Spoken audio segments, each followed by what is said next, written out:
appointed by the Court of Appeals for the D.C. Circuit, former special counsel for the House of Representatives, founding partner of the Geneva and Tensing law firm. Great to have you with us, Joe. Good to see you. Good to see you, Lou. Let's start first with this rumor. Well, it's a report by Politico that the president had already been subpoenaed and that they were preparing a response.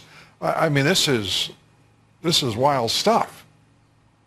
Well, I called the White House counsel today and spoke with Jay Sekulow, who told me categorically that the Politico piece by a former Biden staffer was utterly false. There has been no subpoena issued to the president. There is no litigation, which this former Biden person claimed there was. This is an outrageous piece of political hackery that Politico should be embarrassed by publishing.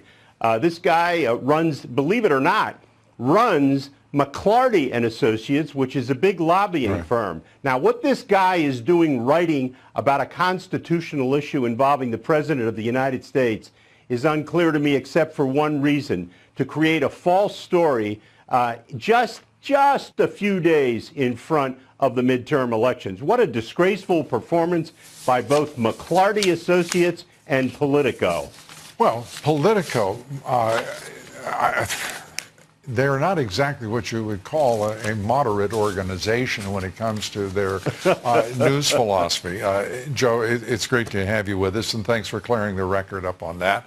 The president and his legal team also, it is said, have been working on written answers to questions from Special Counsel Mueller. Any truth to that?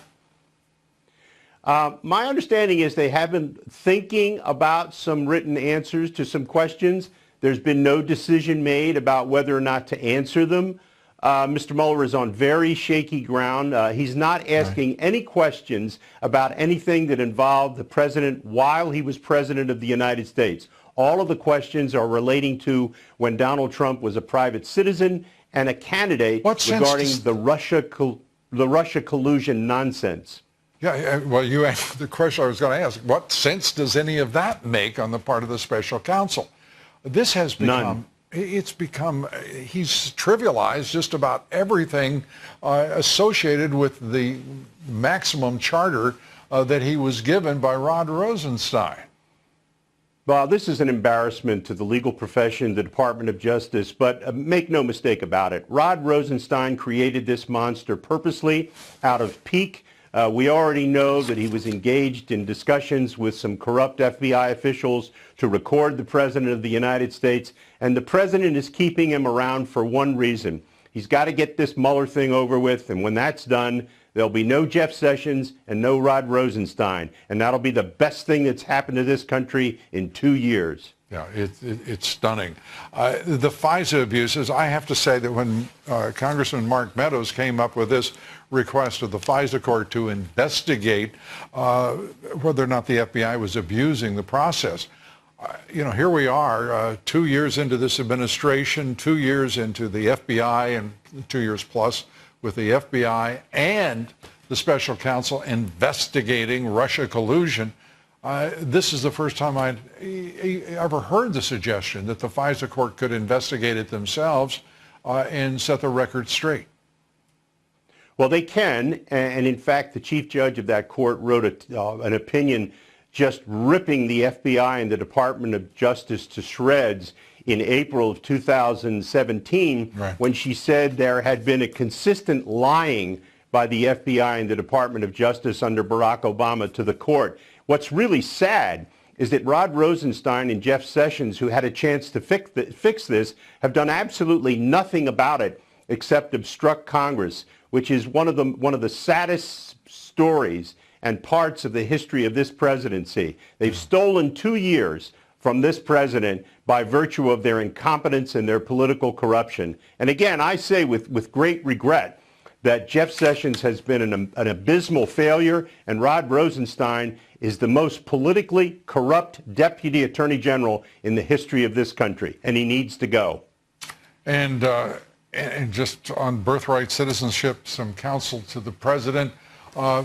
his idea of an executive order to lay a foundation, as I would understand it, for a challenge to the practice of granting birthright citizenship.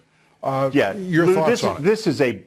This is a brilliant move by the president and his legal advisors. What the president is doing here is setting up a case or controversy under the Constitution, which can then be litigated. He's setting up a test case. And what he wants to do is he's going to interpret the 14th Amendment with an executive order, and he's going to interpret the 14th Amendment to prohibit birthright citizenship for the children born in the United States of illegal aliens. The Supreme Court has never ruled on that. So what he's going to do is they're going to deny a child citizenship who's born here of an illegal alien. That will set the stage for a court challenge rather than wait 10 or 15 years for, quote, the right case to come along. This is a brilliant legal maneuver by the president, and some of the people, legal experts so-called, who have been commenting on this are really manifesting an ignorance of how you set up a constitutional case that's simply staggering. I mean, I've heard a bunch of them on Fox, and I'm amazed just how really ignorant they are of the process. Well, they must have been, I can't even explain why they would have been on Fox, but I'm sitting here trying to think who those people might have been, and then I've decided to disengage from the enterprise. I guess you saw far more on other networks. Is that correct, Joe? Oh, I'm trying to lead the witness in case you're wondering. They are everywhere. They are everywhere, Lou. They're everywhere. We feel better about that. All of us here at Fox. Joe, great to see you. Thanks so much. After 17 months of the so-called witch hunt, the Mueller investigation might finally be winding down. According to Bloomberg News, the special counsel is close to releasing that report on possible collusion and obstruction. But don't count on a November surprise. The findings won't come out until after the midterms, and there is a chance the report won't even be made public. That's a lot of hot malarkey. Is the investigation really coming to a close? And once it ends, will either side be satisfied? No. Joining me now, Fox News contributor and former assistant U.S. attorney Andy McCarthy is here. Welcome back, Andy. Kennedy, how are you? I'm doing very well. I'm very intrigued by this because we knew that Robert Mueller was going to lie dormant during this critical midterm run-up. And I have a feeling that he's going to resume work in his little Keebler factory right after the start of December, perhaps. What do you think? Well, I don't think he's ever stopped working. I think what's gone on is all the stuff that can go on behind the scenes. I really do think he's trying to wind down the investigation, or it's being wound down, whether he wants it that way or not.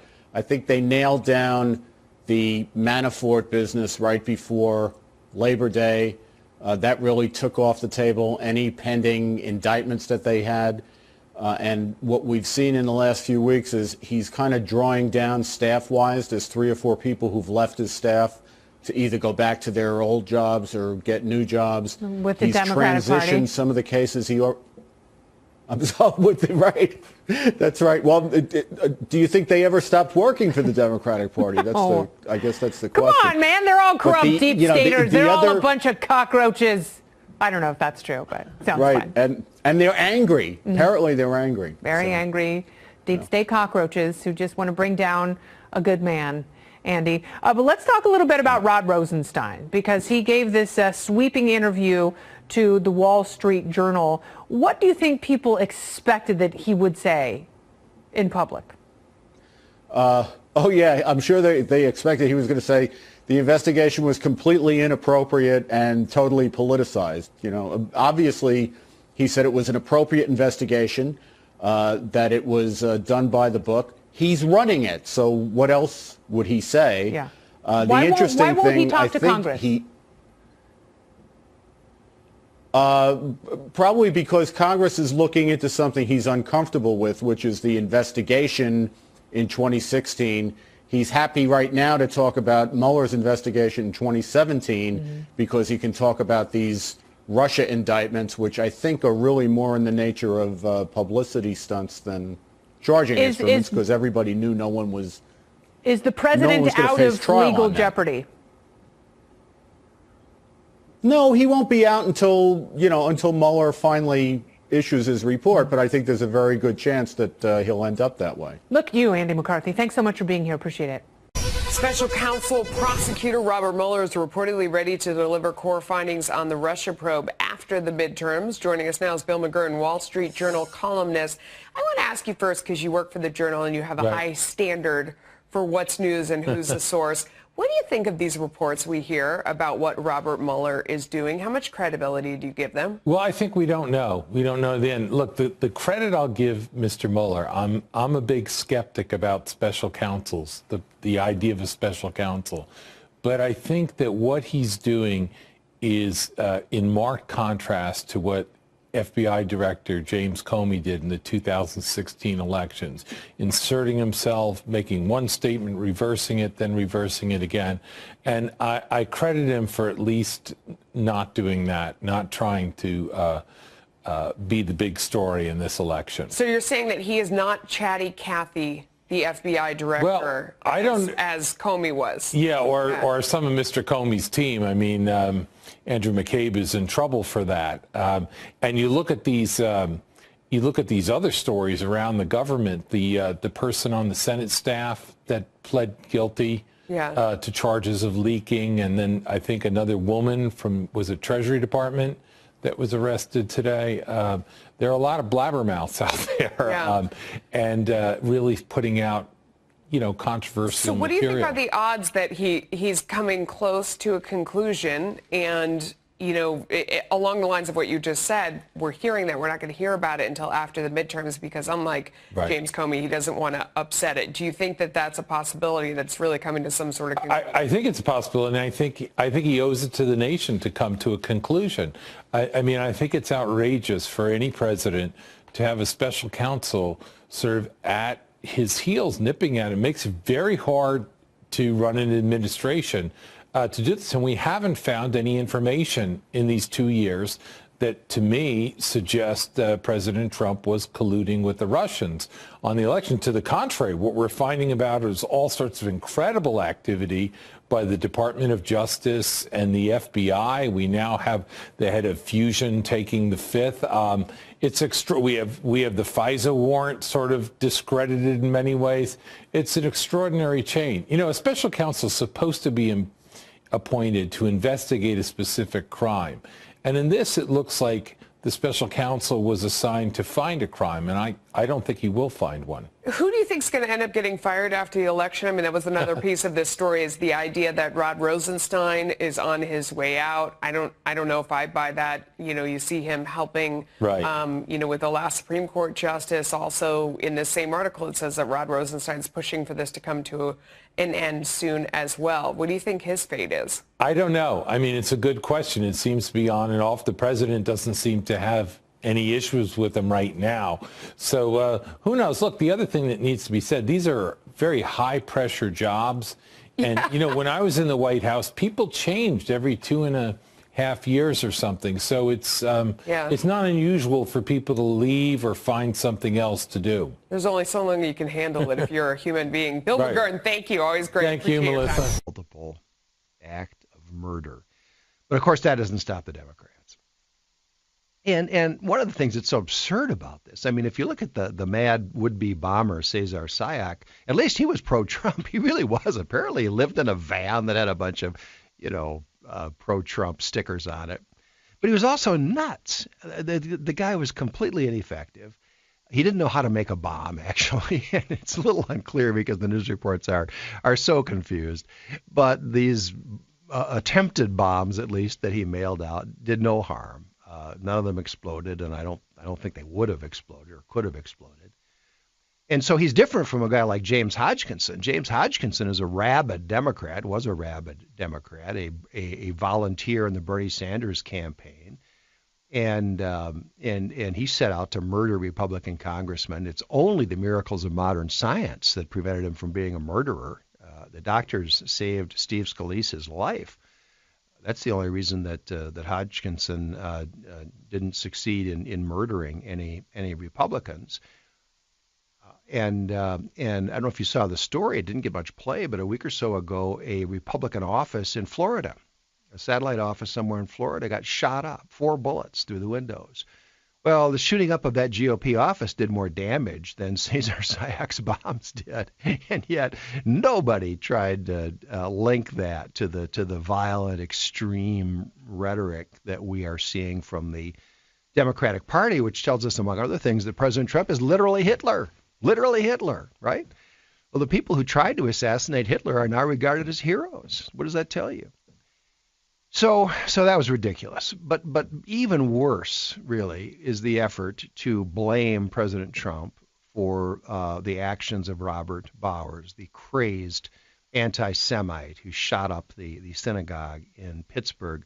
And that's particularly shameful for a couple of reasons. Number one, Bowers was a vicious anti-Semite, and he hated President Trump. Why did he hate President Trump? Because he considered President Trump to be a Jew lover. That's why. And there's good reason for that. It's really hard. I don't know how in the world these Democrats think they can make the argument that President Trump somehow has inspired the actions of an anti-Semite, a Jew hater, when his son-in-law, Jared Kushner, who he appointed to a high position in his administration, is Jewish. His daughter, Ivanka, converted to Judaism. He has grandchildren who are Jewish, and he's one of the most pro-Israel presidents in our history. Now, how do you get from those facts to the assertion that President Trump is somehow responsible for inspiring the actions of this evil anti-Semite, this Trump hater, Robert Bowers, who shot up the synagogue in Pittsburgh? You can't get there. You can't get there from here. And yet the Democrats in the media and in politics have tried, and they have repeatedly tried to link and blame President Trump for those murders. It's just, in my opinion, one of the most shameful things I've ever seen in our political history. I guess one question is whether it's working. Politicians do a lot of things that are shameful. Reporters do a lot of things that are shameful. So the next question is, does it work? I think the answer is no. I haven't checked this morning, but I checked the Rasmussen survey yesterday morning. And Rasmussen Reports is the only polling operation that currently is doing a daily running presidential approval poll. There is, Gallup will publish a presidential poll approval result periodically, but they don't have a consistent one running daily. Only Rasmussen does. And yesterday, at least, they found President Trump to be at 49% approval, 50% disapproval, which is right where you would expect him to be. And so far, at least, I think we can say that we're seeing little or no impact from these shameful efforts on the part of the Democrats. Well, thank you.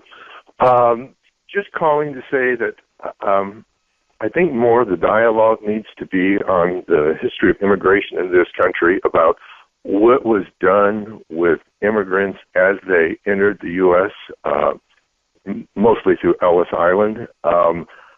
We're being told that we're a nation of immigrants, of immigration, and that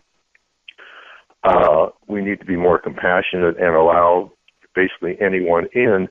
But what's not talked about a lot is the types of physical examination and things people were evaluated on before they were allowed into the country. They were given short physicals, evidently on ships, before they were allowed in, to make sure that they were in good health and were able to work when they got here. And then once they got to the U.S., the doctors at Ellis Island and different people evaluated the people coming through, looking for any kind of problem they foresaw as to whether someone would be able to take care of themselves and their family. It even was to the point where if there was a problem with a member of the family, some families had to be split up, and a parent had to take whatever the problem child was back to Charlie, the home let me country. just pause you there for a moment, because you're right. You're absolutely right. There was never the idea of, come one, come all. Anybody gets in as long as he can make it to the harbor. And in fact, there was a provision in federal law, and there still is. It hasn't been repealed. There is a provision in federal immigration law that says that you can't get in if you are, quote, likely to become a public charge. Well, that's out the window, right? I mean, for many people showing up at our southern border in particular, becoming a public charge is the whole point. That's their objective. And there's no effort being made to enforce that provision of federal law. If somebody doesn't have the means to support himself or herself, and is likely to become a charge on the public, that person is not supposed to get in. But this is just an example. People talk about our immigration system being broken. That's true, although not necessarily in the ways that some people mean when they say it. But it is broken, and this is a great example of how it's broken. We have a federal immigration law that is selectively ignored. Key provisions of our immigration laws are simply not enforced, and that should be considered unacceptable by every American. I think we got John in New York on line 3. Let's go to John. John, you're on the air. Thank you. I'm calling about the immigration problem also. I don't think President Trump should build any tent cities to keep them people in if they come here. I don't understand what that's all about. Stop them at the border, turn them around, send them back. This country is based on laws. Illegal. If it's illegal and they're illegal, they shouldn't be here and they should be booted out. We had enough of this. Local cities are suffering because these illegals are coming in, using all our services, and those that are stuck paying the bills keep paying through the nose. Enough's enough. I hope this country turns around and gets Republicans and Democrats in office who care about running their cities and communities for the people that pay for it, not people that just come here and take and take and take. John, you make way too much sense, okay? you must be out of the fringe somewhere. You make way too much sense. You know what you remind me of, John? Sonny Bono was a great guy. His was a terrible loss, I think. When Sonny was first running for Congress, a reporter asked him his position on illegal immigration. And he looked kind of quizzical. He said, "What do you mean? What do you mean my position? It's illegal." It's like, what part of illegal do they not understand? It's just unbelievable that we've got one of our two major parties that is committed to breaking the law. It's extraordinary. The caravan that has been making its way up from Honduras and is now somewhere in Mexico. They've passed Mexico City. I'm sure it's being timed to arrive at the border, a day or two before the midterm elections, maybe 3 days from now.